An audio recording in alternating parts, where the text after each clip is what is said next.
November 15th, 1971, Galveston, Texas. 15-year-old Debbie Ackerman and 15-year-old Maria Johnson are seen climbing into a white van outside an ice cream shop, but they never return home. Days later, the girls' bodies are found in a bayou, and they are bound, nude from the waist down, and have been shot to death. After several decades, a convicted murderer named Edward Harold Bell sends out letters in which he confesses to having killed Debbie and Maria. Bell claims to be responsible for the murders of 11 female victims in Texas during the 1970s and refers to them as the 11 who went to heaven, but none of these cases are conclusively solved. After that, the trail went cold.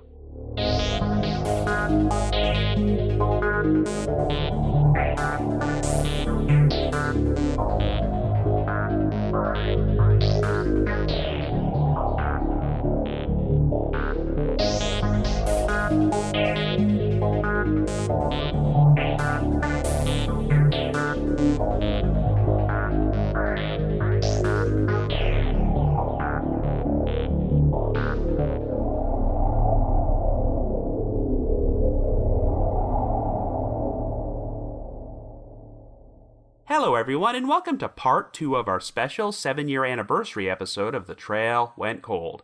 I'm your host Robin Warder, and today I'll be picking up where we left off last week and continuing our series about 11 murder victims known as the 11 who went to heaven. The victims in question were 11 girls between the ages of 12 and 19 who were all killed within the same Tri-County area of Texas during the 1970s. After a convicted murderer named Edward Harold Bell confessed to all these crimes decades later, he referred to them as the 11 who went to heaven. On last week's episode, we focused primarily on the murders of 2 of these victims, Rhonda Renee Johnson and Sharon Shaw, as a suspect named Michael Lloyd Self was charged and convicted of that crime. However, Self's arrest was made possible by a confession which he claimed had been coerced from him by corrupt cops, and Self never stopped maintaining his innocence until he died in prison in 2000. Well, Edward Harold Bell, who was serving a 70-year prison sentence for the 1978 murder of a man named Larry Dickens, eventually started implying that he was the real killer of Rhonda Renee Johnson and Sharon Shaw, and also took credit for the unsolved murders of 9 other victims, which took place in that region of Texas between 1971 and 1977. Bell's claims eventually captured the attention of a retired homicide detective named Fred Page and an investigative reporter named Lisa Olson, who decided to perform a deep dive into all these crimes and look for potential evidence which implicated Bell. Their findings would be chronicled in a 6-part true crime series titled The 11, which aired on the A&E network in 2017. The murders would also be extensively chronicled in a 2015 book written by author Catherine Casey titled Deliver Us, 3 Decades of Murder and Redemption in the Infamous I-45 Texas Killing Fields. And this book and the 11 TV series are going to be the primary sources of information on this episode. Since our last episode provided a thorough account of the Rhonda Renee Johnson, Sharon Shaw case, this episode is going to focus on the murders of the other 9 victims. I'll be discussing each of the crimes one by one and sharing Bell's possible connections to them before I provide my own theories and analysis about this whole situation. Anyway, without any further ado, let us now continue the saga of the 11 who went to heaven.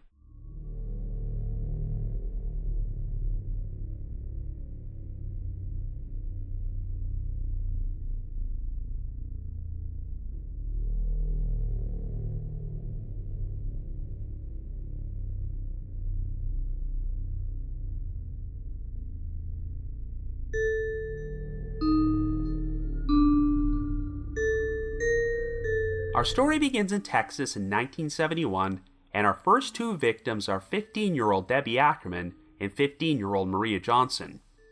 Both girls live in Galveston, and even though Maria originally hails from Georgia and had only moved to the area 1 year earlier, she quickly became best friends with Debbie.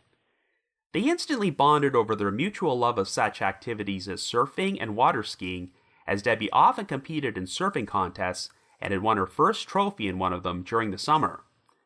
After spending the night at Maria's house, the girls woke up on the morning of Monday, November the 15th, and since this happened to be a school holiday, they wanted to head downtown while Maria's mother and stepfather went to work.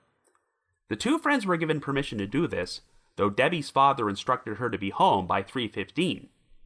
At around 11:15 a.m., Debbie and Maria went to a Baskin-Robbins ice cream shop near the Port Holiday Mall and spoke with one of the employees, Cindy Thompson, who happened to be a friend of the two girls. According to Cindy, the girls told her that they wanted to hitchhike to Houston, and when they left the shop and stuck their thumb out, a white van pulled over.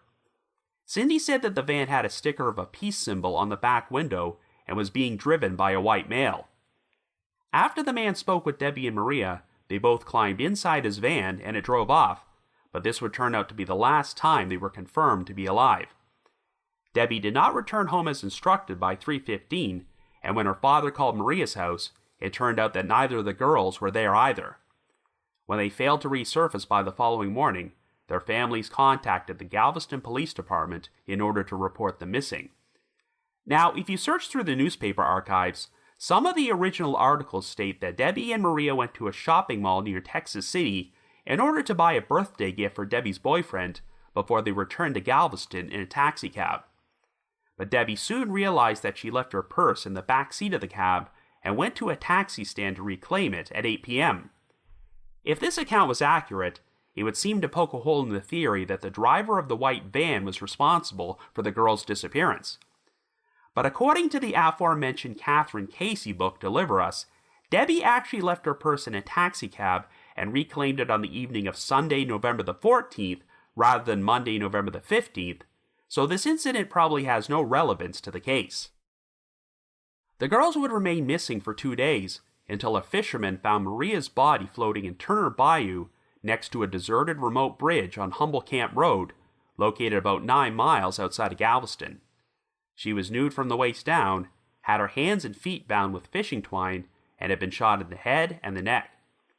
It was estimated that Maria was in the water for approximately 36 hours at that point, meaning that she would not have been killed until 10 to 18 hours after she was last seen at the ice cream shop. Since Debbie could not be found, this prompted the authorities to perform a search of the bayou, and the following day, they discovered her body in a grassy marsh about 150 feet away from where Maria had been found. Like Maria, Debbie was nude from the waist down, had her hands and feet bound with shoelaces, and had been shot in the chin and the back. It was believed that both girls may have been standing in the water while they were shot, execution style, by someone standing on the bridge, and a witness would recall hearing what sounded like gunshots in the area sometime on the evening of November the 15th. Due to the level of decomposition on the victims' bodies, the medical examiner was unable to conclusively determine if they had been sexually assaulted. So, as you recall from our last episode, Rhonda Renee Johnson and Sharon Shaw were still missing persons at this point, as they had vanished after traveling to Galveston from their hometown of Webster in August of 1971, though their remains were not actually found until early 1972. In the days following the discovery of Debbie and Maria's bodies, the remains of 2 other murdered female victims would be found in adjacent Harris County, and we'll be talking more about them momentarily. But the whole situation created fear that there might be a serial killer operating in the area who was preying on teenage girls. Anyway, to provide a brief recap on Edward Harold Bell's situation, after being charged with the murder of Larry Dickens in Pasadena, Texas in August of 1978, he was released on bond to await trial, but used this opportunity to flee the country, and he remained a wanted fugitive for over 14 years until he was finally captured in Panama in February of 1993.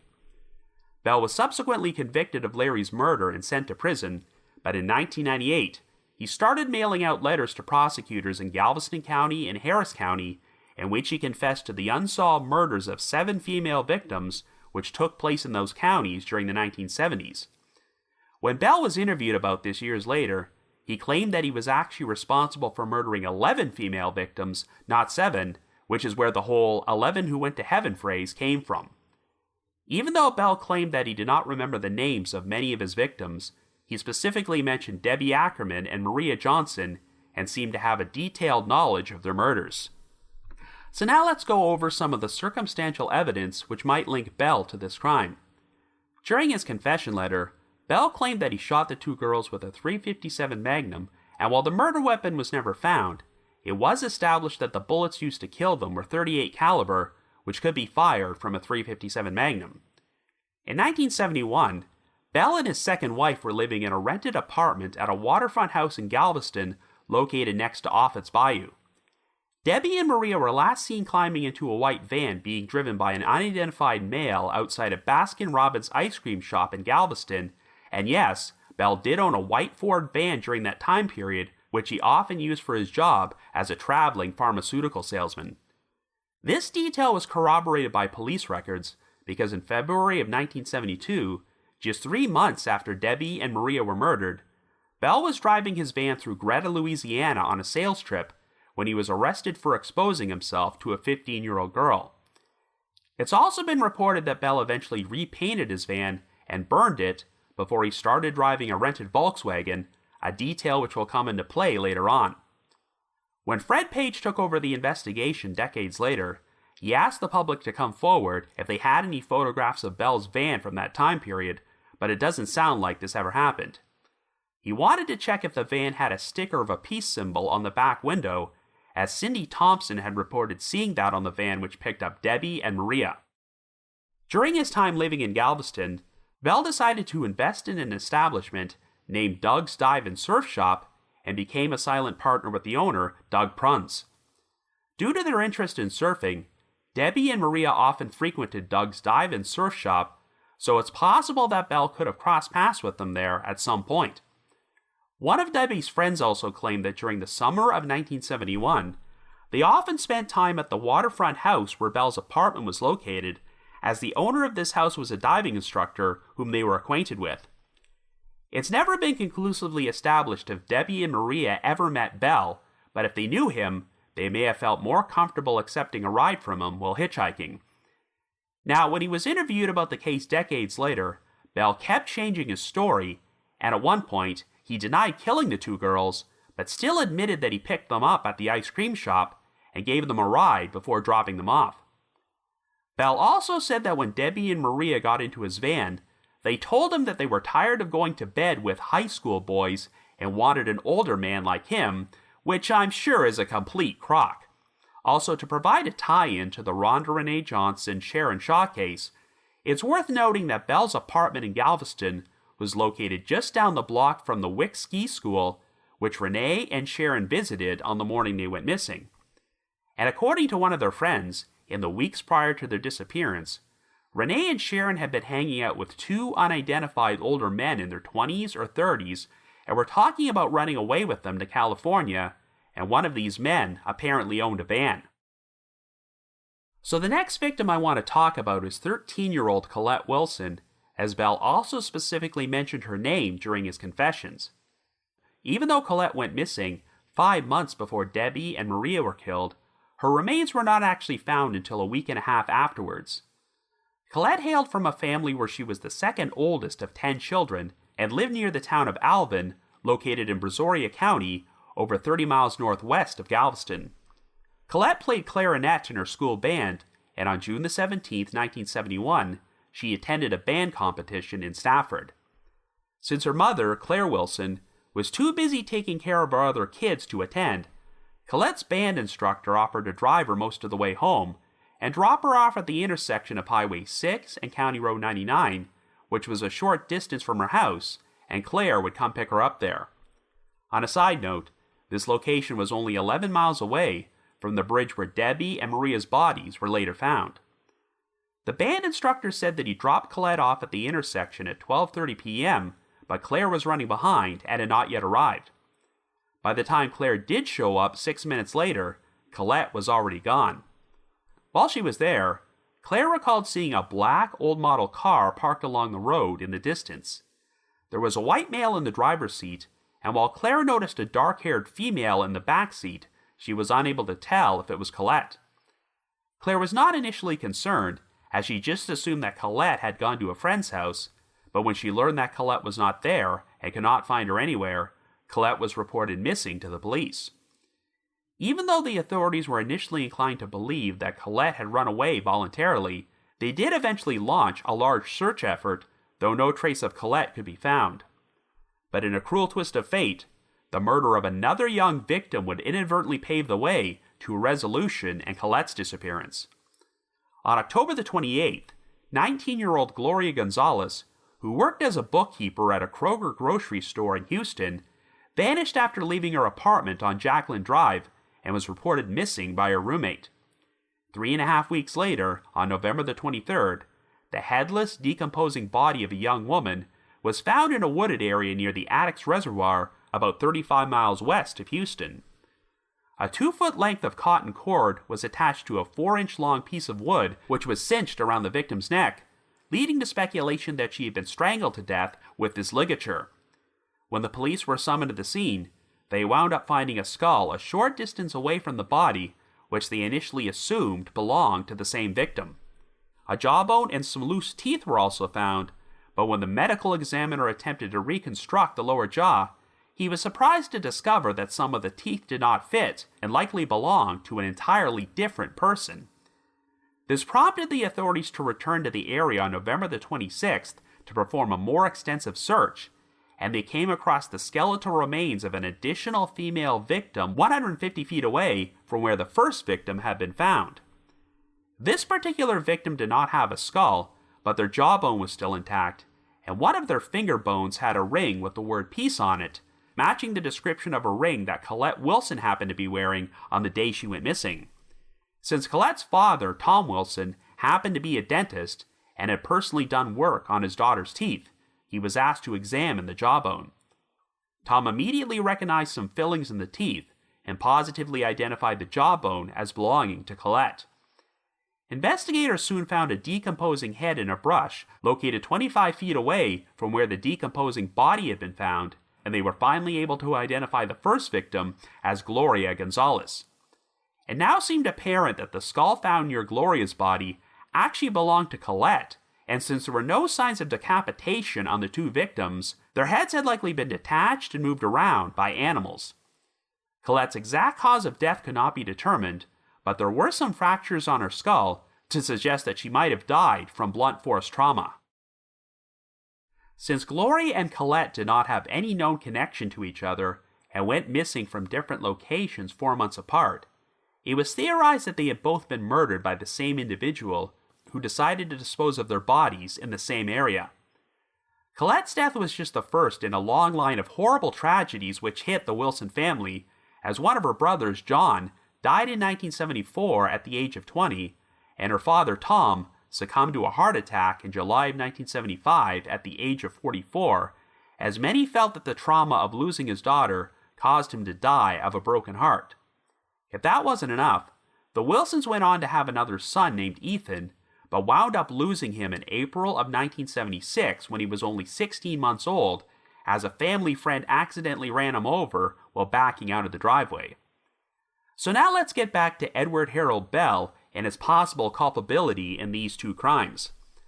Other than the fact that Bell mentioned Colette's name during his confession, there is really nothing to link them together, but it's worth noting that Bell played in marching bands during high school and university.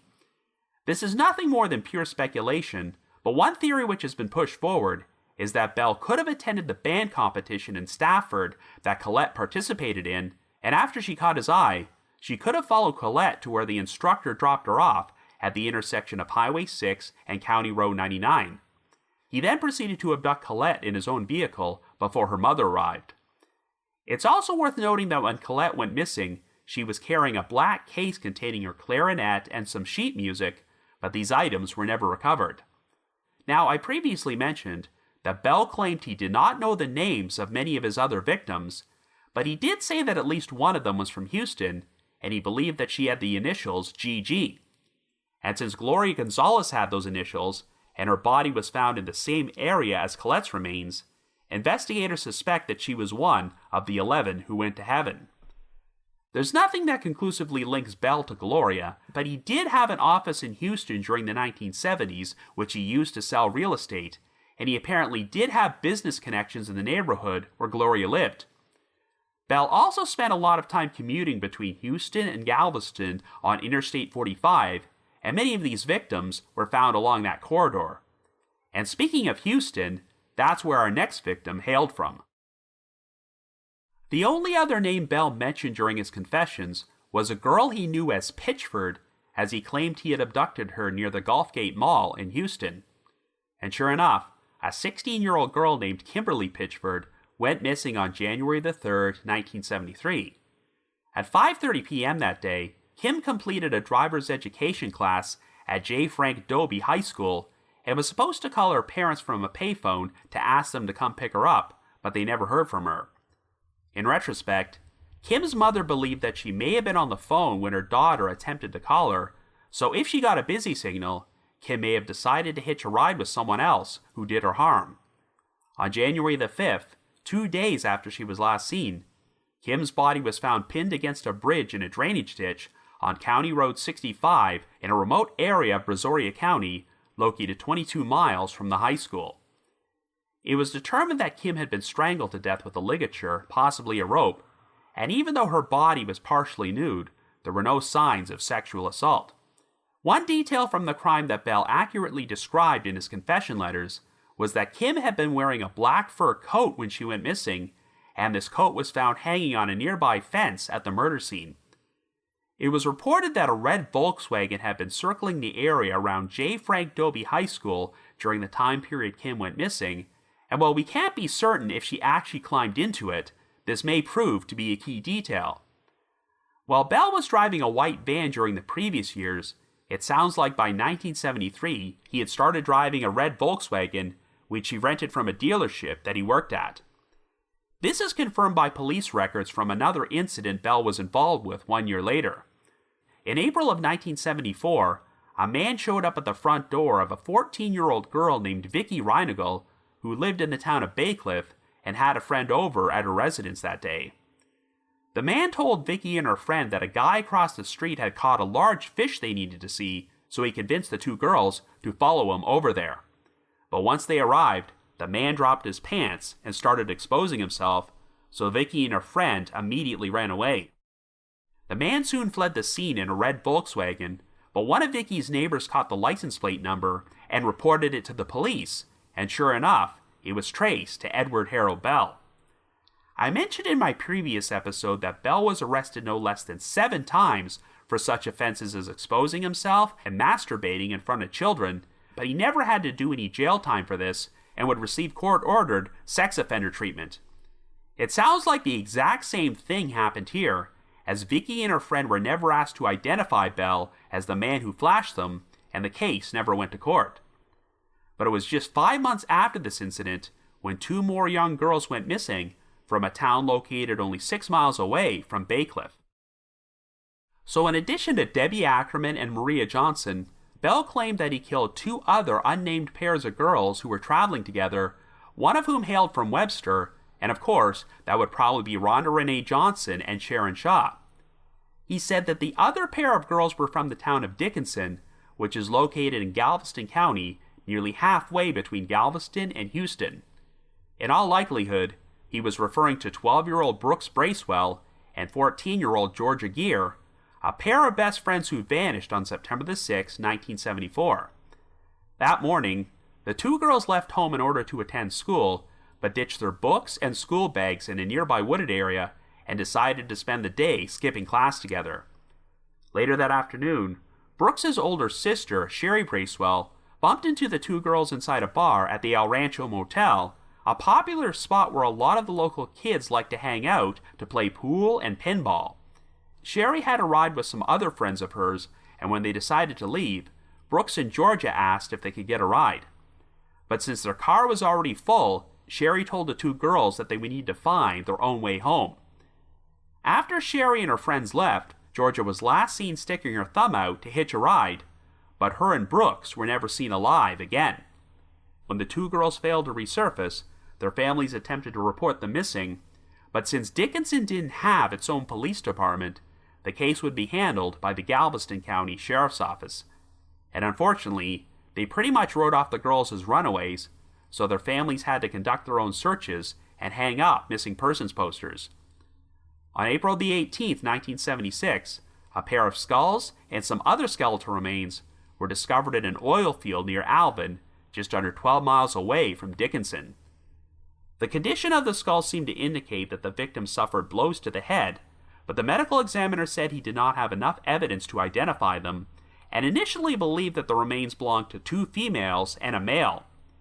Since they had technically been discovered in Brazoria County rather than Galveston County, it seems like no one put 2 and 2 together for the next 5 years and figured out that these victims might be Brooks and Georgia.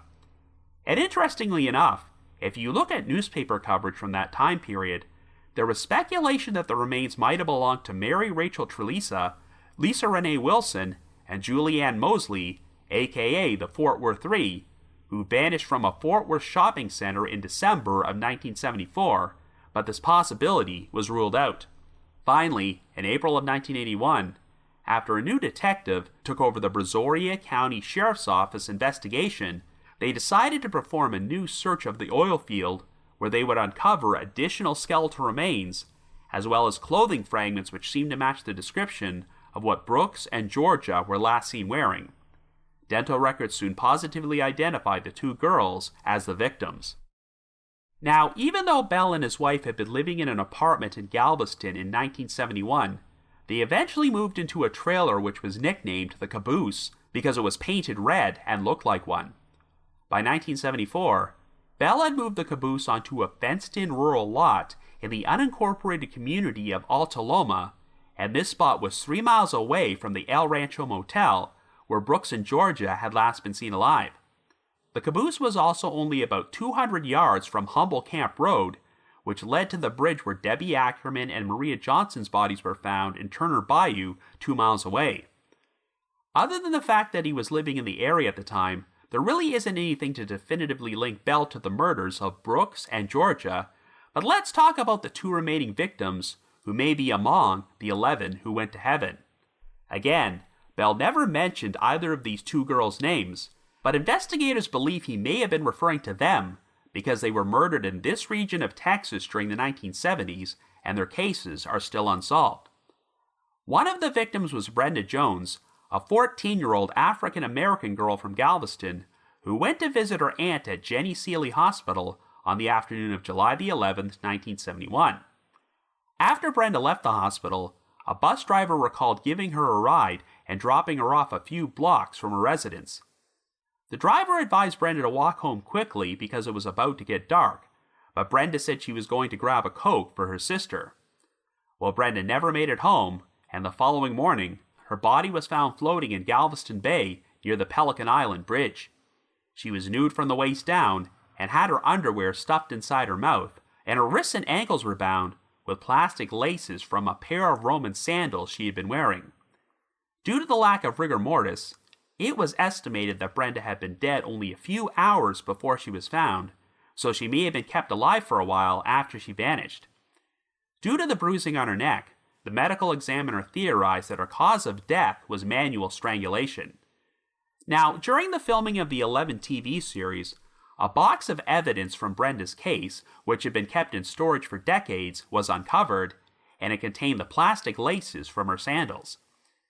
New testing revealed that there was a quantity of male DNA on the laces, but unfortunately, it wasn't large enough to create a full DNA profile. Well, even though Bell had no direct connection to Brenda, he did have a connection to Jenny Seeley Hospital because after he was arrested for exposing himself to a child in 1969, he was ordered to seek psychiatric sex offender treatment at this hospital. His inpatient treatment lasted 10 months, and Bell wound up meeting his second wife there. Even though Brenda's murder took place in July of 1971, Bell did continue visiting the hospital for outpatient therapy, and he would also be accused of committing another horrific crime there. On November the 21st, 1974, a woman named Susan Witten, who was being hospitalized at Jenny Seeley for depression, wound up being abducted from the parking lot at gunpoint by a man who forced her into his truck and proceeded to gag her and tie her up. The man took Susan to a remote construction site to rape her, though he did not take off all of her clothes, and instead raised her dress and removed her underwear in order to penetrate her. He also told Susan that he kidnapped and raped women at least once or twice per week. The man did let Susan go, but 4 days later, he reappeared and approached her at a Holiday Inn where she was staying. This time, he was arrested by the police before he could do any further harm, and he was identified as Edward Harold Bell. While Bell was charged with aggravated rape and the case was brought in front of a grand jury, they ruled that there was insufficient evidence to prosecute. Bell actually claimed that Susan was his girlfriend and the sex they had was consensual, and for whatever reason, they believed him. So our last possible victim was 12-year-old Suzanne Bowers, who went by the name Susie. In 1977, Susie was living in Galveston and spent a lot of time staying at her grandparents' house. At around 10:40 a.m. on the morning of May the 21st, Susie left there in order to walk back home to grab a bathing suit as she was planning to head to the beach. Susie had asked her grandfather for a ride, but in a tragic turn of events, he told her that the exercise from walking would be good for her. Well, even though the walk was only 2.5 blocks, Susie never made it back home and did not show up at the beach. Once again, when her family attempted to report her missing, the police were inclined to believe that she simply ran away, and there was little investigating for the next 2 years. On March the 25th, 1979, Susie's skeletal remains were discovered behind a cattle pen in a remote area of Altaloma. Even though she had a skull fracture and there were holes in it, the medical examiner could not determine her exact cause of death and was uncertain if the holes were gunshots or had been caused by animal activity. Susie's case made the news in 1984 when convicted serial killer Henry Lee Lucas confessed to her murder. The authorities were initially inclined to believe him, as Lucas apparently gave details about the crime that only the perpetrator could have known, and was able to lead investigators to the spot where her remains were found. But Lucas was never charged with Susie's murder, as there was no conclusive evidence to implicate him, and as I'm sure you're well aware, Lucas was notorious for falsely confessing to hundreds of murders he did not commit. Years later, one of Susie's childhood friends, Sarah Groves, wrote to Lucas in prison to ask if he killed her, but he wrote back and denied it, claiming that he falsely confessed to Susie's murder in order to get extra perks from the authorities, such as cigarettes and access to a television. According to Sarah, an informant once told Susie's grandmother that he was present when Susie's murder took place and witnessed another man kill her, though no further details about this have ever been released. But a man who leased the land where Susie's remains were found recalled seeing a van and a pickup truck on the property around the time of her disappearance.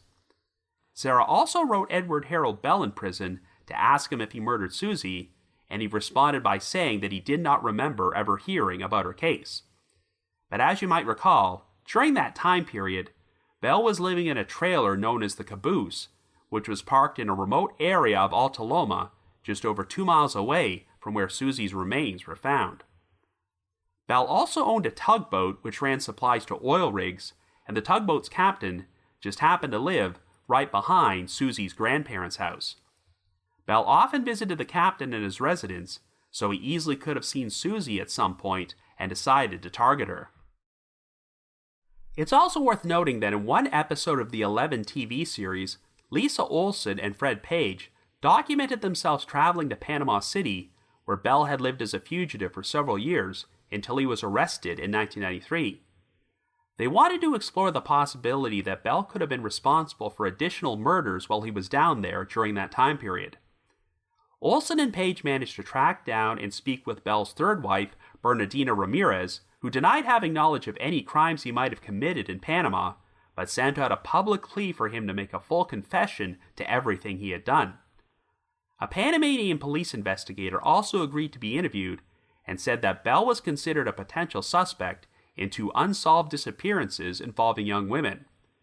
One of the victims was a nursing student who went missing after getting on a bus to the town of Chepo, where Bell initially lived when he first arrived in Panama. The other victim was a practicing nurse who vanished in fairly close proximity to the Pedro Miguel Boat Club in Panama City, where Bell had been residing at the time he was arrested.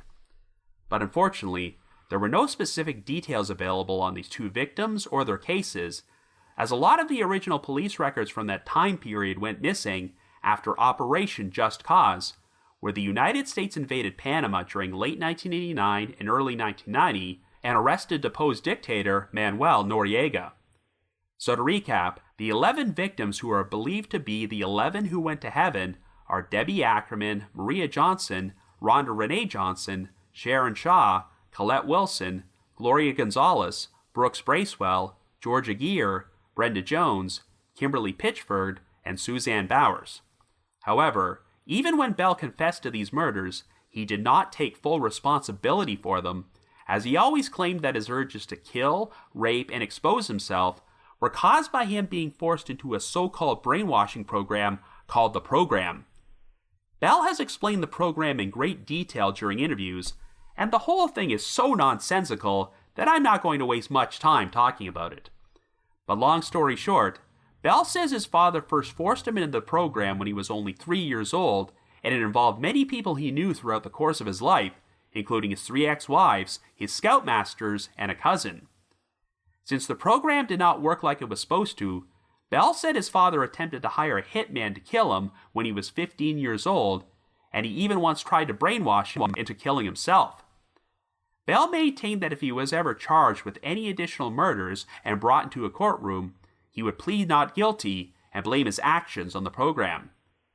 In fact, Bell would even blame the murder of Larry Dickens on the program, though he later changed his story and claimed that the police actually killed Larry in order to frame him. When Lisa Olson interviewed Bell for her Houston Chronicle article in 2011, he told her that he would only provide evidence to corroborate his confessions to the 11 who went to heaven murders if he was granted immunity from any further prosecution for these crimes. Naturally, law enforcement, as well as the family members of these victims, have always had divided opinions about whether Bell's confessions were genuine. Some of them thought he was nothing more than an attention seeker, as one investigator expressed their belief that Bell was running a quote-unquote Lucas scam in reference to Henry Lee Lucas and his desire to attain notoriety by falsely confessing to crimes. But Sharon Shaw's aunt, Dottie Walker, a longtime advocate for victims of crime, has stated that even though she always used to be certain that Michael Lloyd Self murdered her niece, Bell's confessions left her feeling unsure that Self was the right guy. Well, in 2017, Bell agreed to do on-camera interviews with Lisa Olson for the 11, but the whole thing turned out to be an exercise in frustration since Bell completely recanted his confessions and now denied killing anyone. He claimed that he had falsely confessed to a bunch of other murders because he was feeling suicidal at the time and was hoping that it would lead to him receiving the death penalty.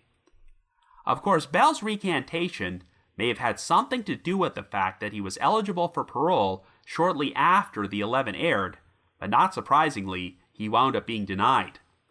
Regardless, the Galveston County District Attorney's Office still believed that Bell's confessions to the murders of Debbie Ackerman and Maria Johnson were compelling enough to reopen the investigation, and they publicly named Bell as the prime suspect.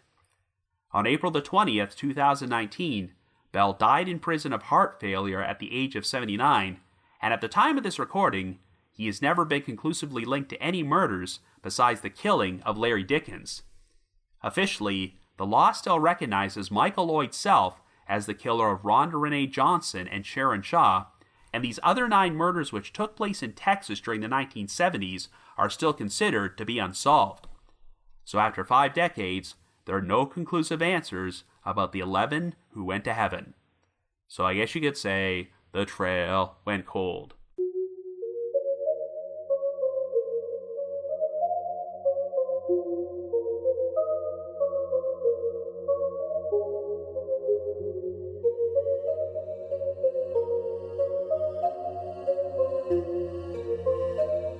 So putting this series together has been quite a challenge, because even though I've previously done episodes in which I've covered multiple cold cases at the same time, I've never had to tackle 11 of them before.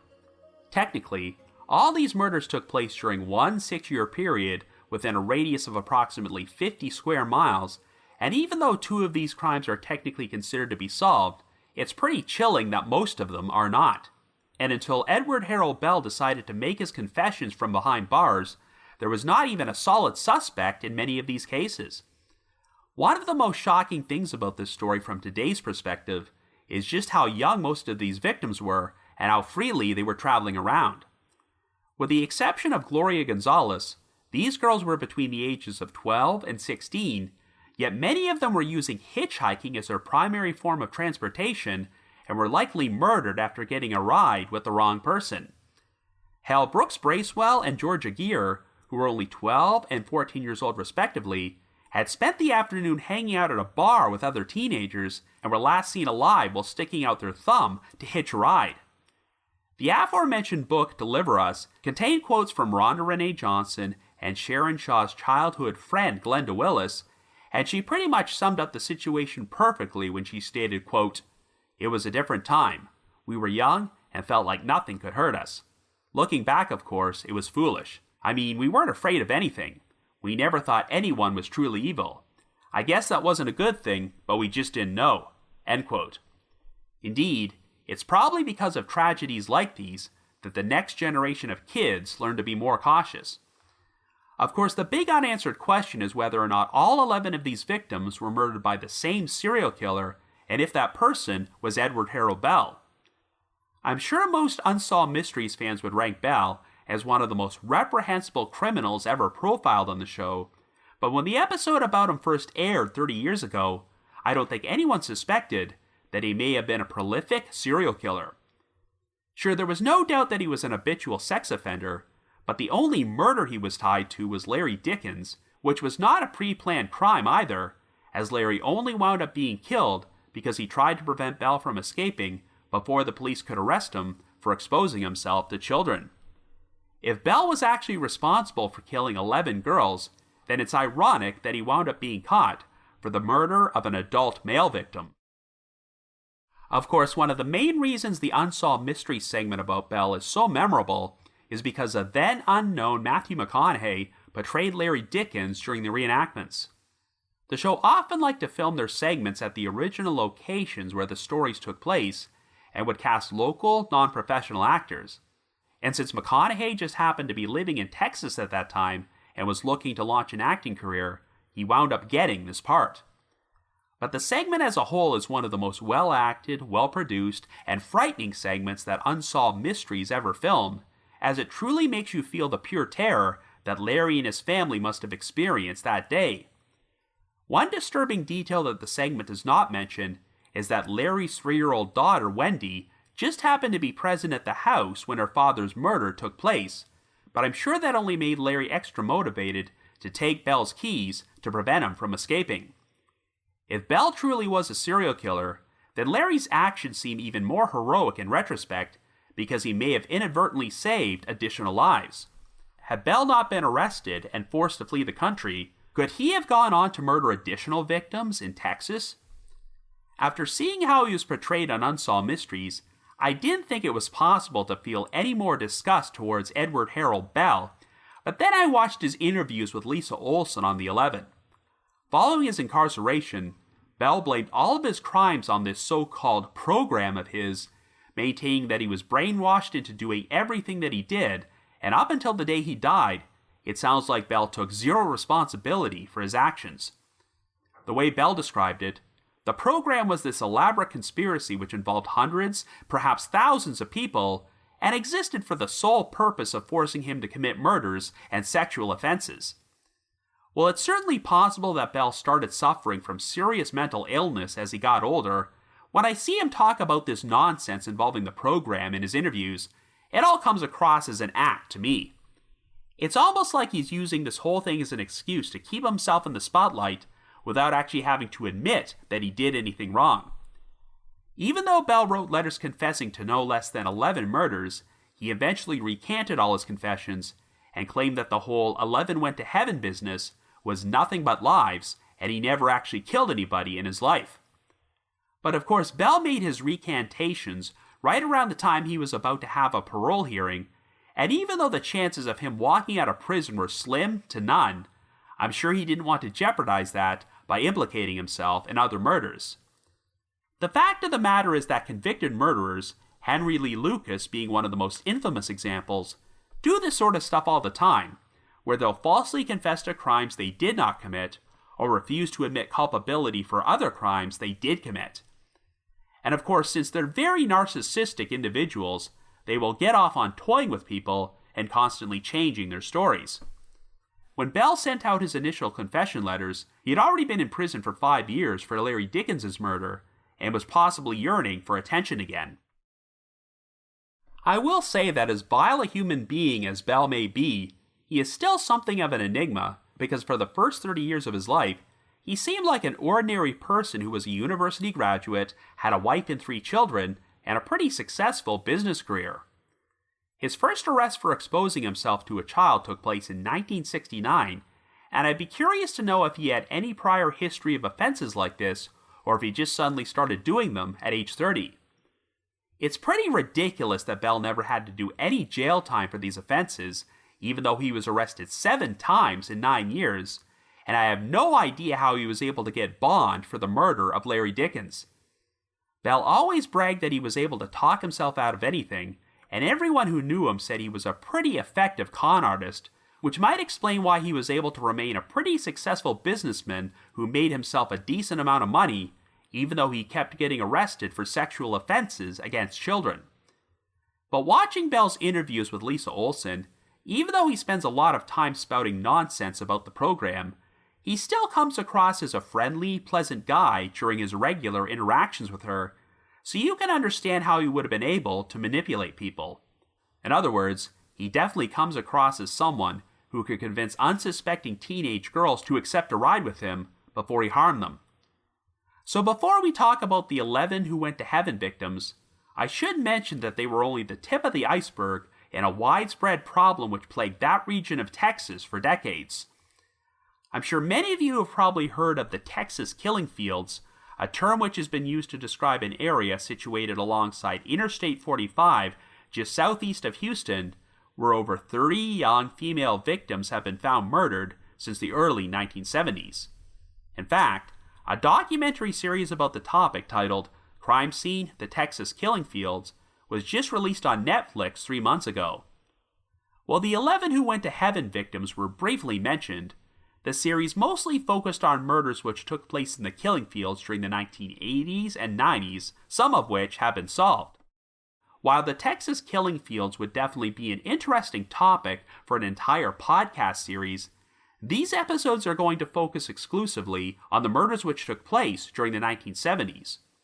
We know that Edward Harold Bell could not be responsible for any of the crimes which occurred after 1978 because he was either out of the country or in prison, but I do find it interesting that the murders in the killing fields just seemed to come to a halt for a few years after Bell went on the run as a wanted fugitive. The fact of the matter is that even though there is no conclusive evidence linking Bell to any of the murders which took place during the 1970s, he definitely would have had the opportunity, as he lived in the same area, and his job as a traveling salesman meant that he spent a lot of time commuting on Interstate 45. However, I should mention that there were a couple other murders of female victims which took place in this region during the 1970s, which did wind up getting solved. If you search online for information about the Texas killing fields, you'll often find 12-year-old Allison Craven on the list of victims, as she was abducted from her apartment complex in Houston on November the 9th, 1971, before her remains were found scattered in 2 separate fields just over 2 months later. But this one was resolved relatively quickly, as one of Allison's neighbors, Henry Doyle Shufflin Jr., was charged and convicted of a murder and received a 25-year prison sentence, and I see no indication that Shuffling was ever considered a suspect in any of the other murders. Only a few days before Allison was killed, another murder took place in Houston's Pearland suburb when a 21-year-old barmaid named Linda Faye Sutherland went missing during the early morning hours of November the 4th.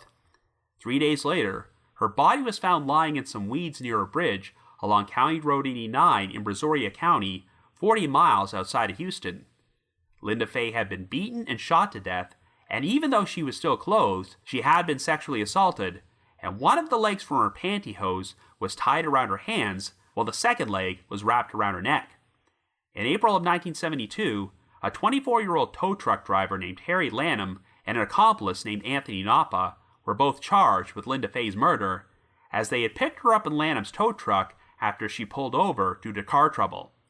In October of that year, Lanham and Napa went on trial and were each convicted of the crime by separate juries, with Napa receiving a sentence of 50 years, while Lanham received 25 years. While he was in the Harris County Jail awaiting transport to the prison, Lanham supposedly made claims that he had murdered a number of girls from Galveston, and while he was extensively interviewed about this by the authorities, no charges were ever filed. Colette Wilson's father, Tom Wilson, actually made arrangements to speak with Lanham in jail and asked him if he murdered his daughter, but while I'm not sure if Lanham officially denied it, Tom came away believing that Lanham was not the killer. On December the 30th, Lanham was shot and killed during a botched jail escape, and Anthony Napa only served about 1/3 of his prison sentence before he was paroled in 1989. Other than those incriminating comments Lanham was alleged to have made in jail, there does not seem to be anything that conclusively links either of these men to the 11 who went to heaven, and at 21 years of age, Linda Faye Sutherland was slightly older than the other victims. Now, getting back to Edward Harold Bell, it's obviously going to be very difficult to link him to any of these murders after all these years, especially since he's passed away. In recent years, genetic genealogy and DNA profiling have made it possible to conclusively solve cold cases which took place many years ago, even if the perpetrator is already dead. Since Bell was a convicted murderer, his DNA is definitely in the system, but the problem is that there is no DNA evidence from these crimes to compare it to. Obviously, back in the 1970s, no one was thinking about carefully preserving evidence for the purposes of DNA testing, but it's still incredibly frustrating that so much evidence has gone missing, and there is no available DNA profile for the killer. The closest thing investigators have is the plastic laces from Brenda Jones' sandals, but even though they do have traces of male DNA, it's not enough for a full profile. Since the box containing those laces were kept in a storage room and forgotten about for several decades, I guess we can always hope that additional evidence from these crimes containing DNA might be filed away somewhere collecting dust, waiting to be discovered. Obviously, you cannot close any of these cases based solely on Bell's confessions, as he's not exactly a reliable source, which is why cold case investigators have diligently searched for any sort of corroborating evidence which could function as a smoking gun. Now obviously, if Bell had shared any exclusive details about the murders in his confession letters, which were not already public knowledge, then this would be pretty damning, but he never did this. However, even though Bell shared some details about these crimes which were not accurate, a surprising number of them were. This would mostly apply to the Debbie Ackerman, Maria Johnson, Colette Wilson, and Kimberley Pitchford murders, since these were the victims he specifically referred to by name. As an example, Bell mentioned that Kim wore a black fur coat at the time she was last seen, and he correctly recalled that Colette was wearing a Mickey Mouse t-shirt and purple-colored shorts on the day she went missing. Bell even threw in additional details which were not shared publicly, such as Maria having a $20 bill inside her purse, but since those particular details were also not mentioned in the original case file, no one can be certain if they're actually true. But the fact of the matter is that if Bell is lying about his involvement in these murders, then he must have a pretty strong memory to accurately recall such specific details decades after the fact. Yes, since Bell lived in that area of Texas during the 1970s, I'm sure he would have read about the crimes in the newspapers, but his initial confession letters were not sent out until 1998, and it's not like he could just go back and double-check the details on the internet or dig through newspaper archives in prison. It's also worth noting that when Fred Page searched through the news archives, he could not find one single article which happened to contain every single detail about the crimes shared in Bell's confession letters. So once again, if this was a hoax, it would have required Bell to somehow obtain information from multiple sources. So we're going to start off by discussing the murders of Rhonda Renee Johnson and Sharon Shaw, as it's obviously the most controversial of these cases, due to the questionable conviction of Michael Lloyd Self. I devoted our entire previous episode to this case, so if you haven't listened to it yet, I'd recommend going back to learn all the full details. To recap, the Unsolved Mystery segment on Edward Harold Bell aired on December 2nd, 1992, while their final appeal segment on Michael Lloyd Self's conviction aired 5.5 months later on May 19th, 1993. At the time, I don't think anyone had any inkling that these two stories might be connected, but if Self was innocent and Bell was the real killer, then the whole situation is a pretty astonishing coincidence.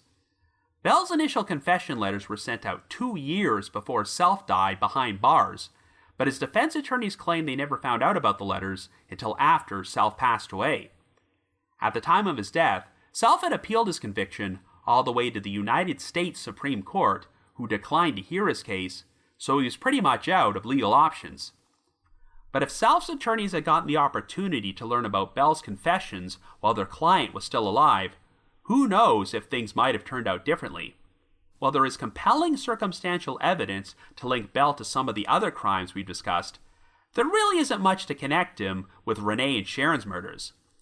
All we have is Bell claiming that he carried a pair of unnamed girls from Webster, and at the time, he happened to be living in Galveston, in fairly close proximity to the location where the girls were last seen alive. But even if Bell did not actually kill these two victims, that doesn't necessarily mean that Self did.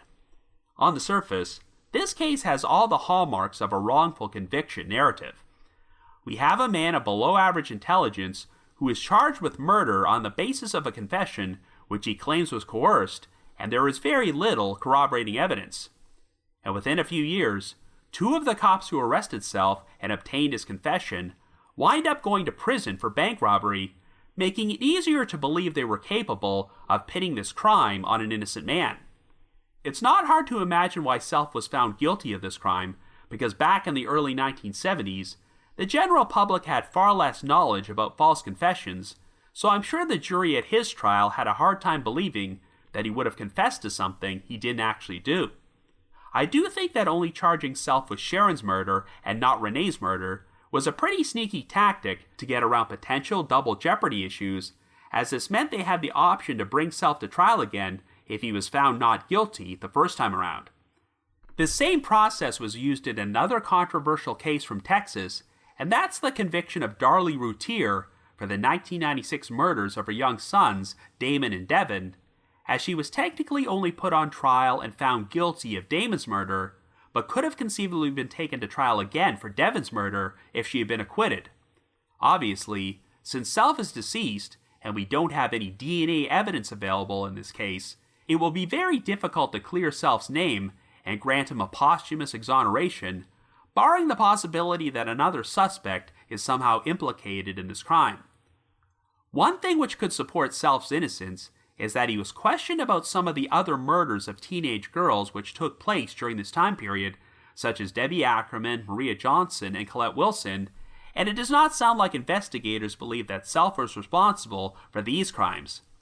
And while Self was incarcerated, more teenage girls from the area, such as Kimberley Pitchford, Brooks Bracewell, and Georgia Geer, wound up getting murdered.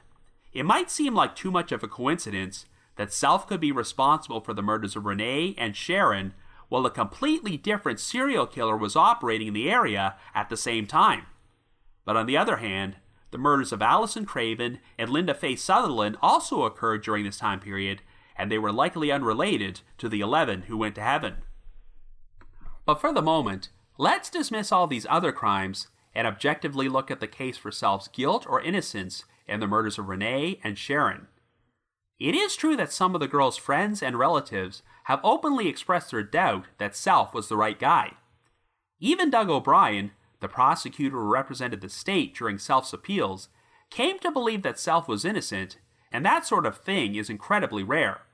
However, in spite of Don Morris's obvious character issues, there is the possibility that the claims about him beating Self with a nightstick and playing a game of Russian roulette to extract a false confession might be greatly exaggerated.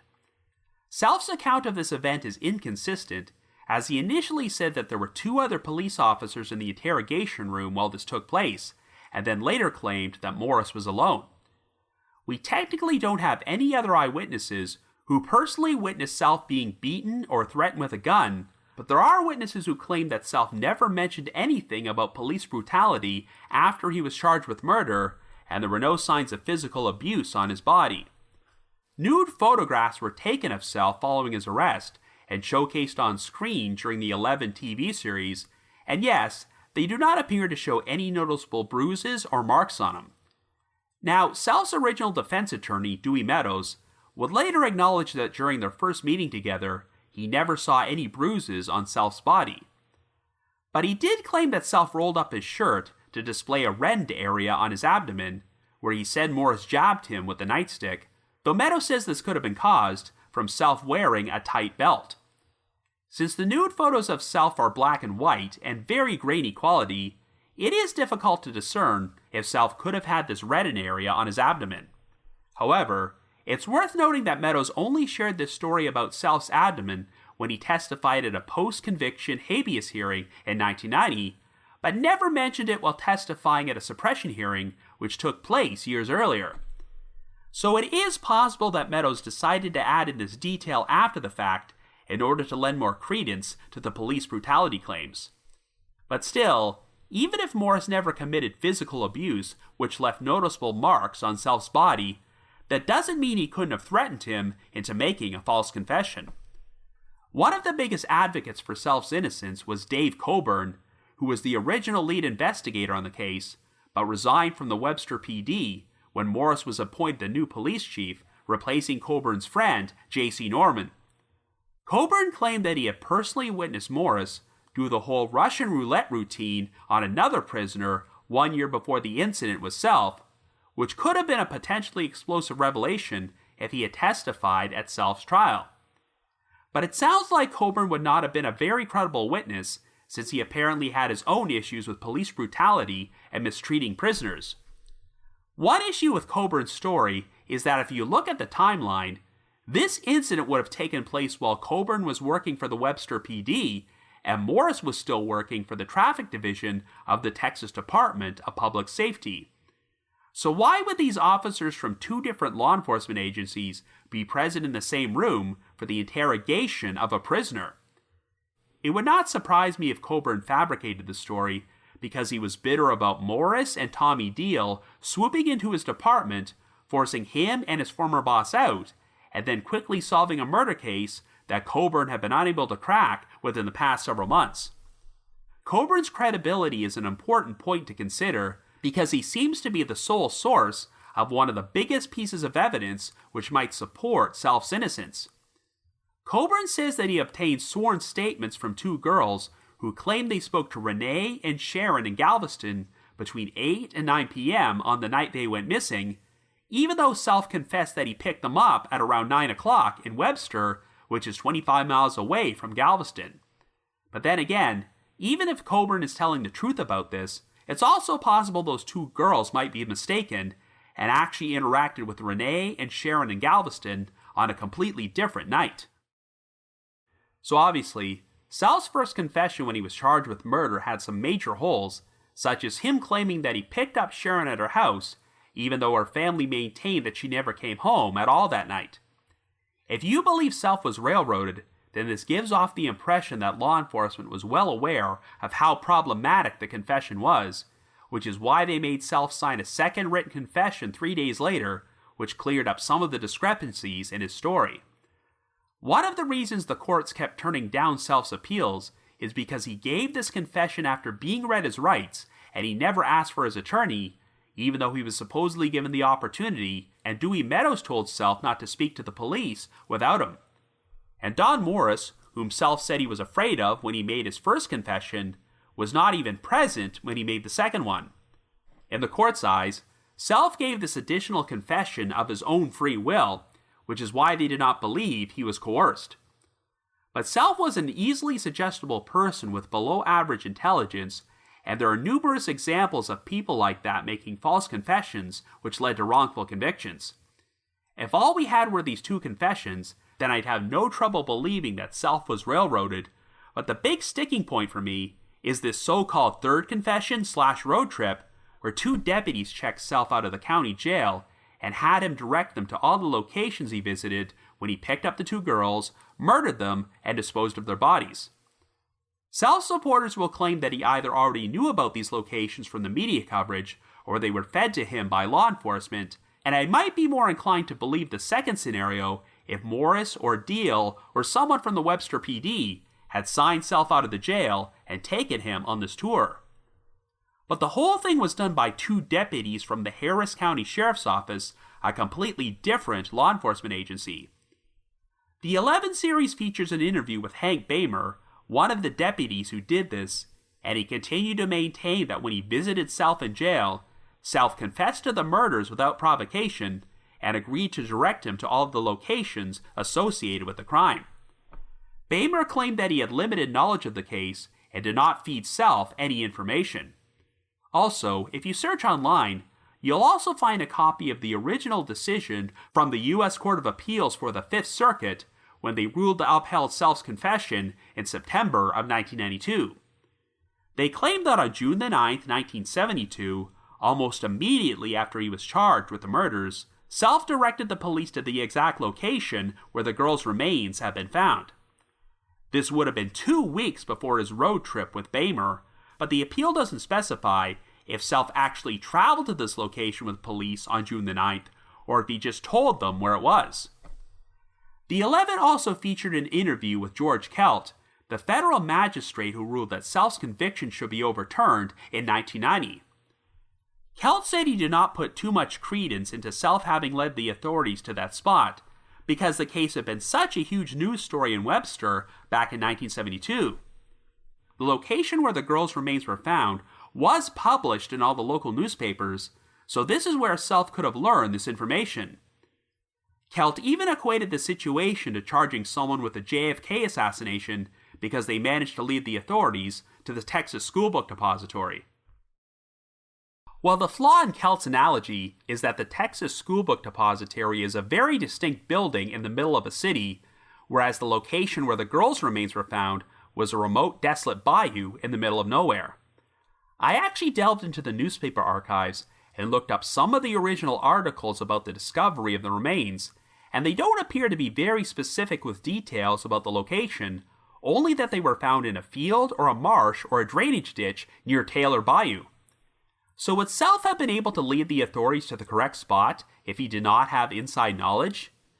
I do have to concede that even if the newspapers did not publish specific details, there was a 4-month gap between the discovery of the remains and Self's arrest, and I would not be surprised if word might have spread throughout the community about the exact spot where these remains were found. And Self also happened to be friends with the previous police chief, J.C. Norman, and liked to hang out and chat with some of the local police officers about cases. It's not impossible that one of them could have told Self the exact location of the remains during casual conversation.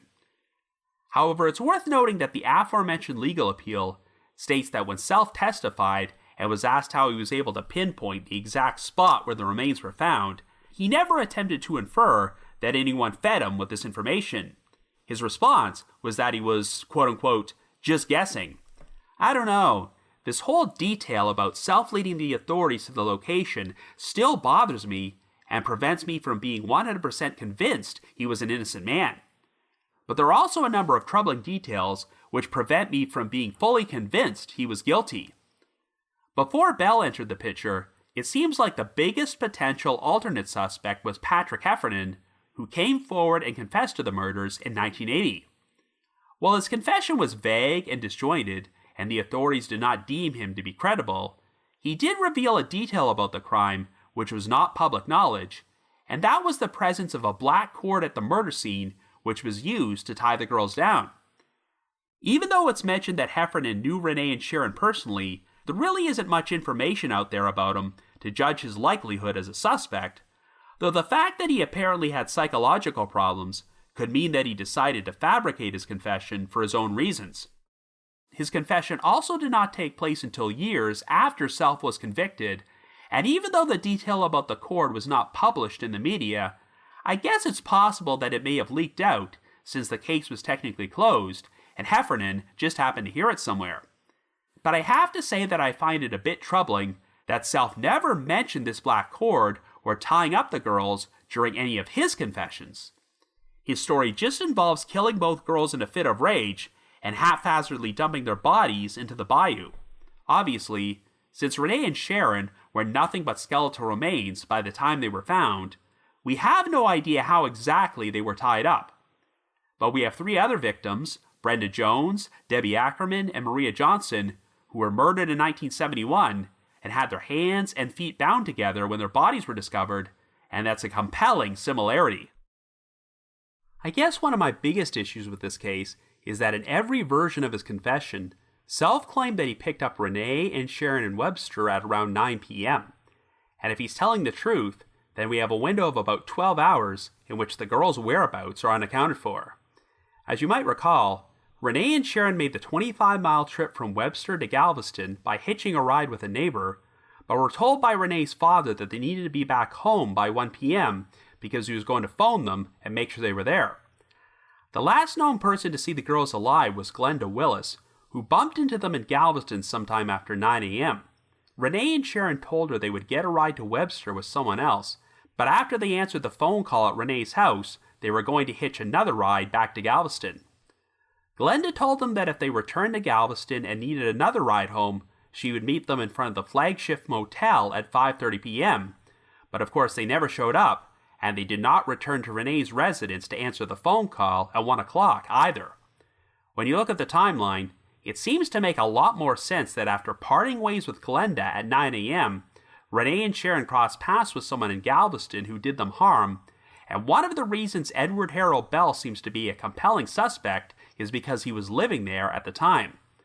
As far as I can tell, no one ever came forward to confirm having given the girls a ride back to Webster, even though Self claimed he crossed paths with them there at 9 p.m.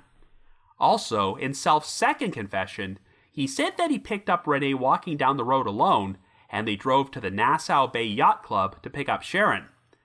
No explanation has ever been offered for why the two girls separated or what Sharon was doing at this yacht club to begin with.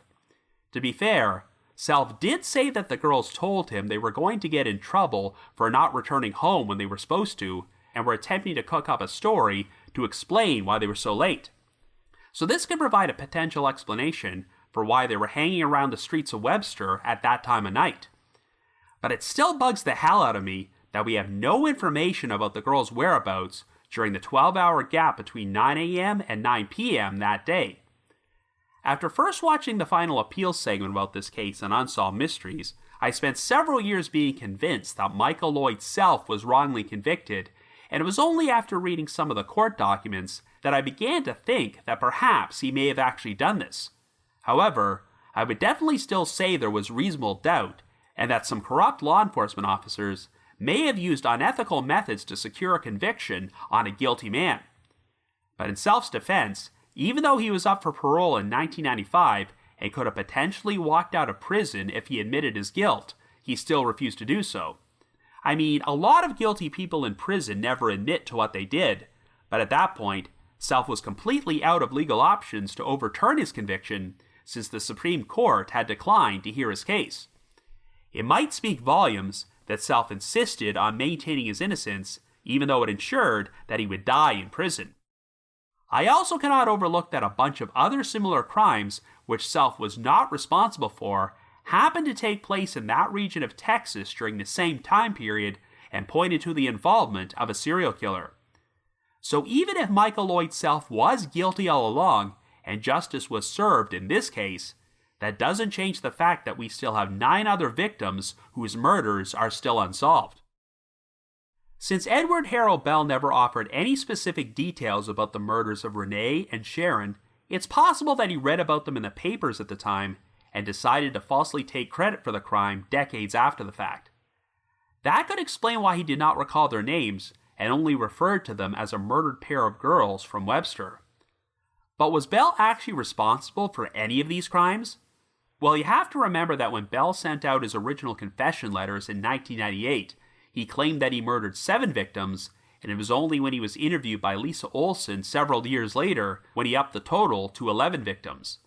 So this makes me wonder if perhaps Bell killed some of these girls, but then later decided to exaggerate his exact number of victims in order to achieve additional notoriety.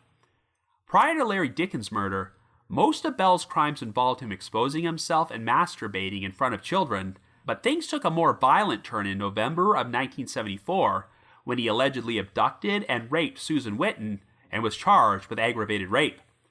I only use the word allegedly because Bell was never actually prosecuted or convicted of that crime, but I think it says a lot about how badly sexual assault survivors were treated during the 1970s that a man can rape a woman at gunpoint and tell the authorities it was consensual sex, and they pretty much say, "Oh, we believe you, we'll take your word for it." I have no doubt that Susan Witten is telling the truth, and this rape actually happened, But what complicated things is that the assault took place after all but one of the 11 who went to heaven victims were murdered. If Bell had already killed all these other girls by this point, why would he let Susan go? How come she wasn't murdered like all the others? If you've already committed all these other crimes, why leave behind a living witness who could identify you and cause potential problems with the authorities? This could lend credence to the idea that even though Bell was an awful sex offender, he never actually killed anyone until his encounter with Larry Dickens in 1978.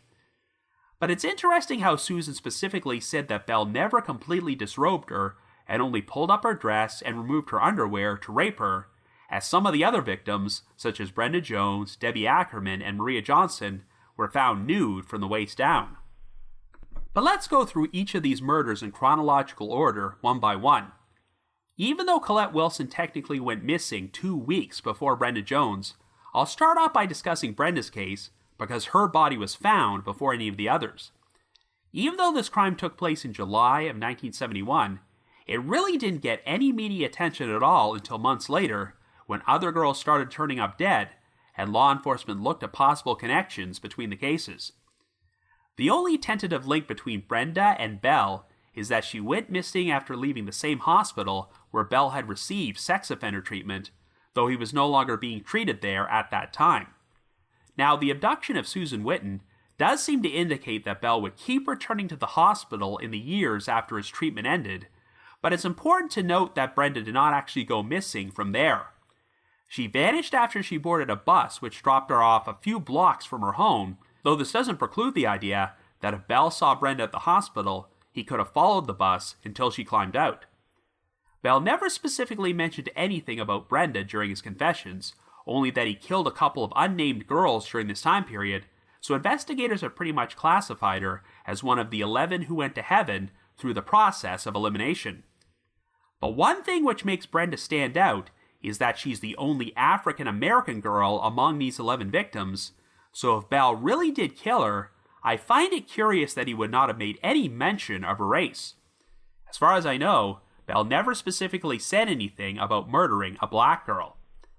It's also worth noting that even though most of the other victims were discovered in remote areas, Brenda's body was found floating in Galveston Bay near the Pelican Island Bridge, which is pretty close to the city. These details could be an indicator that Brenda's murder was a completely separate crime which was unconnected to all the other cases, but let's not forget that Brenda, Debbie Ackerman, and Maria Johnson were all found nude from the waist down and had their hands and feet bound together, and these crimes took place only 4.5 months apart. This suggests that all 3 girls may have been murdered by the same killer, even if Bell was not actually the perpetrator. So moving on to Colette Wilson, other than the fact that Bell mentioned her name during his confession letters, there really isn't much evidence linking him to her murder. Colette went missing from a remote intersection about 30 miles from Galveston, and while most of these other crimes took place to the east of Interstate 45, this one occurred to the west and was a bit more out of the way, especially since Colette's remains would be found in an area that was around 40 miles away from the spot she went missing. Since Colette vanished during a very narrow window of time while she was alone waiting for her mother, you have to wonder if someone followed her from the band competition in Stafford, or if Colette just had the misfortune of being in the wrong place at the wrong time when a predator passed through the area. One detail which might point away from Bell was the sighting from Claire Wilson of a black car parked by the side of the road near the intersection when she arrived. Granted, we still don't know if this vehicle is connected to the crime, as Claire only saw a male in the driver's seat and a female in the back seat, but could not be certain it was Colette. But it's been established that Bell was driving a white van during this time period, and I'm not sure if he would have had access to a black car. Our next victim is Gloria Gonzales, who went missing from Houston 4 months after Colette vanished, and since Bell never specifically mentioned her name or any distinctive details about her, there isn't anything to tie him to her murder either. Out of all these cases, this is the one with the least information to work with, as all we really know is that Gloria disappeared after leaving her apartment, and we really don't know much about her as a person. When the 11 was filmed, Lisa Olson and Fred Page managed to get interviews with friends or family members of nearly all the victims who managed to shed additional light on the cases. But the one exception was Gloria Gonzales, as her family declined to speak with them. It is true that Gloria is a bit different than the other victims, as she was Hispanic, whereas all the others besides Brenda Jones were white. And at 19 years of age, she was technically the only victim who was a legal adult. However, the main reason Gloria is believed to be one of the 11 who went to heaven is because her body just happened to be found in the same wooded area as Colette's remains, and they were only about 150 feet apart.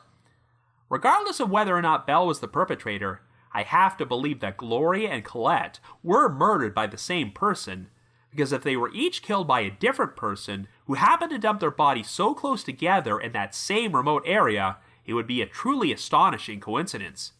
In fact, since they were found much further west than the other victims, perhaps Gloria and Colette's murders are unrelated to the rest of these crimes. I mentioned earlier that Belle had business connections in the Houston neighborhood where Gloria lived, and he also apparently had some connections near the Addicks Reservoir, which is the same area these victims were found. So if I had to pick one of these cases where it seemed most likely that Belle was the perpetrator, it would be the murders of Debbie Ackerman and Maria Johnson. Not only did Belle mention their names and reveal specific details about the crime in his confession letters, but the two girls were last seen climbing into a white van, a vehicle which Belle drove at that time, and they were also known for being customers at a dive shop that Belle co-owned. It's also been established that Debbie and Maria had visited the lakefront house in Galveston where Belle had an apartment, so there would have been ample opportunities for them to meet Belle and for him to set his eyes on them. And of course, if the two girls personally knew Belle, they may have felt comfortable climbing into a van with him. It's unclear when exactly Belle decided to paint his van and get rid of it, but I can see him doing this if he felt that the description of the white van was garnering too much publicity in the area. Belle's description of how he shot Debbie and Maria does sound pretty vivid and convincing, as he specifically said they were shot in the head and the neck, and that his gun was pointed downward when he fired the shots, because the girls were in the water and he was standing on a bridge. I do find it unusual that out of all the victims, Debbie and Maria appeared to be the only ones who were shot to death, though I will add the disclaimer that Suzanne Bowers did have holes in her skull, though they were unable to determine if they were caused by gunshots or animal activity. So perhaps it's possible that Belle was responsible for this one crime, but not the others. It's also worth noting that judging from the estimated time of death, the medical examiner believed that Debbie and Maria, as well as Brenda Jones, had been alive for an extended period of time after they were last seen, which means they were possibly held in captivity. This scenario would make sense during the time period when Belle was living in the caboose in a rural area, but in 1971, he was still residing in his apartment at the waterfront house in Galveston, and it may have been difficult for him to hold someone captive without attracting attention, particularly since he was married at the time. While the 11 featured a recent interview with Bernardina Ramirez, Belle's wife during his time in Panama, we really don't know much about his second wife, whom he was living with in Texas during the 1970s. Her first name happened to be Debbie, which is the same name as one of the victims, and as far as I can tell, she has never publicly spoken about the situation. The circumstances of their marriage are pretty gross, since they first became involved when she was a 17-year-old psychiatric patient and he was 31, but I would be curious to know if she ever saw any red flags from her husband while she was living with him to suggest he may have been a serial killer. The only other victim that Belle named during his confessions was Kimberley Pitchford, whom he only referred to by her surname. Unlike some of the other victims here, Kim was described as being a rather shy girl who did not have a rebellious streak at all, so the most logical scenarios for her disappearance are that she was either forcibly abducted from her high school after she completed her driver's test, or she got a busy signal when she tried to phone her mother to come pick her up, and instead decided to accept a ride home from someone else who wound up harming her. We do have reports that a red Volkswagen, matching the description of a rented Volkswagen which Belle had been driving at that time, was seen in the area around the time of Kim's disappearance, but we really can't be certain if she actually climbed into that vehicle. Much like with Gloria Gonzales' murder, this crime took place in Houston, which is not where Belle resided, though he often visited the city because he had an office there. And one detail that Belle got wrong in his confession is that he says he kidnapped Kim near the Gulfgate Mall, even though she was last seen at J. Frank Dobie High School, which is located about 7 miles away. But once again, Bell accurately remembered that Kim's black fur coat was found hanging on a fence near her body. This information was published in the newspapers at the time, so it's not an exclusive detail that only the perpetrator could have known, but it's pretty remarkable that Bell would still remember it 25 years after the fact if he had no personal connection to the crime. Moving on to the Georgia Geer and Brooks Bracewell murders, Bell never referred to them by name, but he did say that he killed a pair of girls from Dickinson, so investigators were pretty sure it had to be them. This would be the third pair of teenage girlfriends who were murdered while traveling together, so if Bell was responsible for all these crimes, perhaps he liked the challenge of killing 2 victims at once. We do know that Brooks and Georgia were last seen attempting to thumb a ride home from the bar at the El Rancho Motel, and Brooks' sister Sherry recalled there being about 2 or 3 adult males in the bar at the time they left, so it's easy to see how they could have gotten a ride from the wrong person. In 1974, Bell was living in the caboose only 3 miles away from the motel, so it's definitely not implausible that he could have been in the area on that day. Brooks and Georgia went missing only 5 months after the incident, where Bell exposed himself to Vicky Reinagle and her friend, which occurred in Bay Cliff 6 miles away. Perhaps Bell had been planning to assault and murder them and became frustrated when it didn't work out, so after his legal situation with this incident was cleared up, he decided to target 2 other girls. So our final victim is Susie Bowers, and her case kind of sticks out because we have a 2.5-year gap between the disappearances of Brooke and Georgia and her murder. Since Bell never named Susie, she has only been classified as one of the 11 who went to heaven through process of elimination because her death happened to take place in that particular area and time period and has never been solved. This case does have a fairly compelling link to Bell, as he often visited a tugboat captain who lived behind Susie's grandparents' residence, so if Bell happened to go there on May the 21st, 1977, and saw Susie walking home alone, he could have taken advantage of the situation in order to abduct her. And here's one detail about Susie's murder which I find particularly odd. Decades later, when Catherine Casey interviewed Bell in prison for her book, Deliver Us, he openly talked about all the other 11 went to heaven murders, but when Casey asked him if he killed Susie Bowers, he simply sneered at her and never actually answered the question. For some unknown reason, hearing Susie's name seemed to set Bell off, as he abruptly ended the interview a short time later and told Casey that he would not see her anymore. I mean, this whole situation could be nothing more than Bell playing games and manipulating Casey for his own amusement, but if he was so willing to discuss the murders of other teenage girls, why would the mention of Susie Bowers cause him to clam up? What is it about her murder that stands out? Could it be possible that Bell was lying about all these other murders, and Susie was the only girl he did actually kill, making him reluctant to talk about it? But I guess trying to apply standard logic towards manipulative, narcissistic criminals like Bell is an exercise in futility. If Bell was actually a serial killer, then the circumstances of how he got arrested for the murder of Larry Dickens don't make much logical sense either. Think about it. He spent the better part of a decade murdering 11 victims without leaving any incriminating evidence behind or popping up on the radar as a suspect, yet he decides to expose himself and masturbate in front of a group of kids in a suburban neighborhood in broad daylight, which creates a huge risk of being caught. Even if Larry hadn't intervened, I doubt Bell would have abducted or murdered any of these children because there was such a large group of them. So with Bell, we have this weird divide between a cunning serial killer who knows how to get away with nearly a dozen murders and a compulsive sex offender with no self-control who likes to expose himself to children in public places.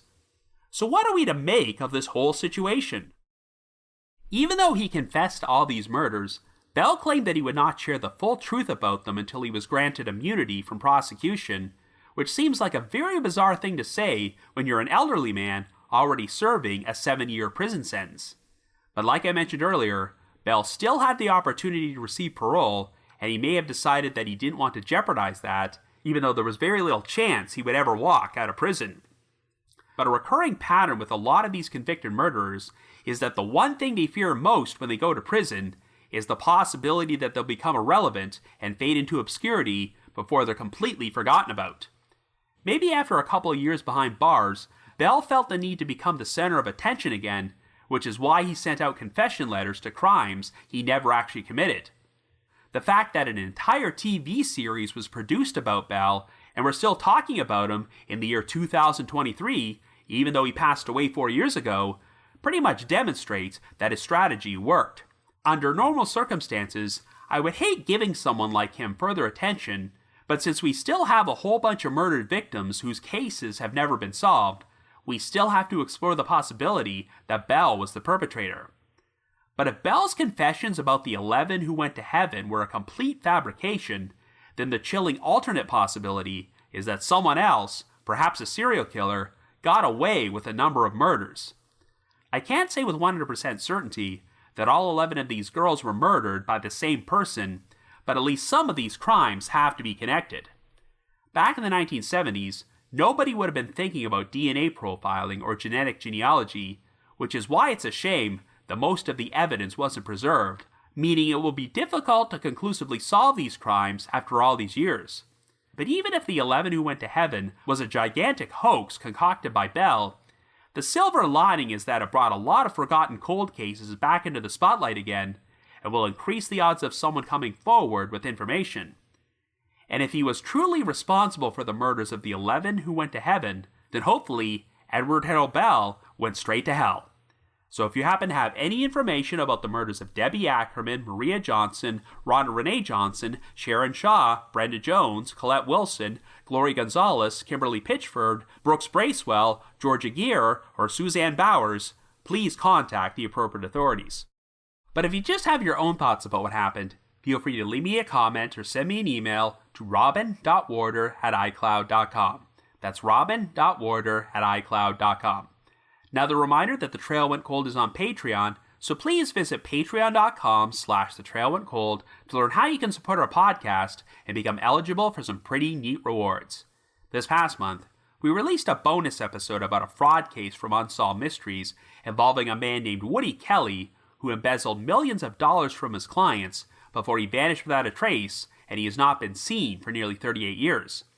I've also dropped an exclusive bonus episode from my spin-off podcast, The Path Went Chilly, in which myself and my two co-hosts, Jules and Ashley, discuss another case from Unsolved Mysteries, the 1994 murders of Michael Johnston and Rochelle Robinson. And for our patrons in Tier 3, I've recorded another new audio commentary track, which can be played over a classic episode of Unsolved Mysteries. I'd also like to give a shout out to our most recent listeners who have signed up with us on Patreon this week, and they are Ian B. and Daria J. Thank you so much for your support. Of course, later this year, The Trail Went Cold will be in attendance at two separate CrimeCon events. The first one is CrimeCon UK, which is returning to London and will be held at the Tower Bridge Leonardo Royal Hotel and Spa on June the 10th and 11th. And 2 months after that, I'll be attending the regular CrimeCon event, which will be held from September the 22nd to the 24th at the World Center Marriott in Orlando, Florida. Our podcast has a specialized promo code which can be used to get a special 10% discount on tickets, and this time around, the same code is valid for both events. So in order to purchase tickets and get a 10% discount, you can either visit crimecon.co.uk or crimecon.com and use the special promo code COOL23. That's COOL23. And if that wasn't enough, I will also be in attendance at this year's True Crime Podcast Festival, which is taking place from August the 25th to the 27th at the Doubletree by Hilton Hotel in Austin, Texas. For more information about that event, please visit their website at truecrimepodcastfestival.com. I just wanted to give another shout out to my supporters at the Unsolved Mysteries message board at the Sitcoms Online forum and the Unresolved Mysteries subreddit. And of course, I also need to provide a big thanks to McGill Foote, who edits and assembles this podcast together for me, and Vince Nitro, who composes the eerie music you hear on every episode. They've both been with me on this podcast for the entire 7 years and provided tremendous support, and I never would have gotten The Trail Went Cold off the ground without them. And if you haven't already, you can like us on Facebook, follow us on Twitter, or leave us a rating or review on Apple Podcasts, Stitcher, Google Podcasts, or Spotify. Anyway, it's surreal to think that The Trail Went Cold has reached its 7-year anniversary milestone, and let me tell you, the time has just flown by. The world of podcasting and true crime in general has changed a lot during these past 7 years, but one thing which hasn't changed is the amazing support we have received and continue to receive from all our listeners. So thank you all so much for making this such an amazing ride for us. So have yourselves a great week and join us next Wednesday for our first brand new episode of Year 7 of The Trail Went Cold.